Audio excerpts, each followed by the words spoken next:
how about the auto industry? Let me just give you a couple things here that I find very interesting. Well, first of all, let me tell you this, that more car loans are going to risky borrowers. Nearly 12% of all new auto loans went to subprime borrowers, those with a credit score below 620. In the second quarter, the most in the market of risky loans since it's dried up in 2008. So they're getting back into the saddle again as far as, look, we got to sell cars. The only way we're going to sell cars is we've got to continue to take a little risk and start getting back into that risk bubble once again. General Motors announced this morning, or the news was reported this morning, very early this morning, that General Motors is losing $49,000 on every Chevy Volt that it builds. So I sent this out on Twitter. It's on Facebook too, facebook.com/financial issues.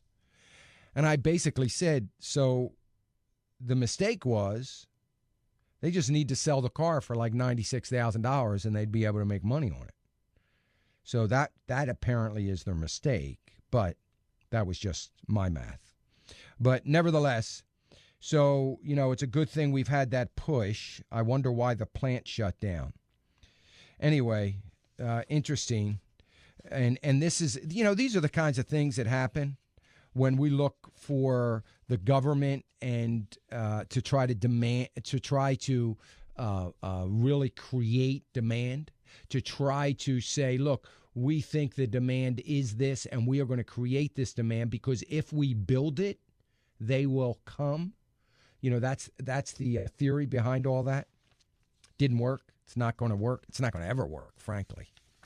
But on the upside, though, we hear all the stories about Cylinder and all these solar companies that have gone bankrupt. It's a shame they couldn't have hung in a little bit longer because apparently the solar industry is doing pretty well. Now, as a matter of fact, the vast majority of all the parts, all the panels, everything is coming from foreign manufacturers. But nevertheless, there are more and more companies, corporations, and individuals looking at solar as a supplement to some of their energy needs. So that's good. I think that's good news. So interesting that came out as well. Anyway, all the markets in negative territory still. Nothing's changed. We do see oil. Oil is coming down, but it is up. It was up over the weekend. It is right now, oil sitting at $96.26 a barrel. So anyway, we'll keep watching that. But all the major indices in negative territory. Most commodities, by the way, in positive territory. That would stand to reason as we think about quantitative easing. Let me go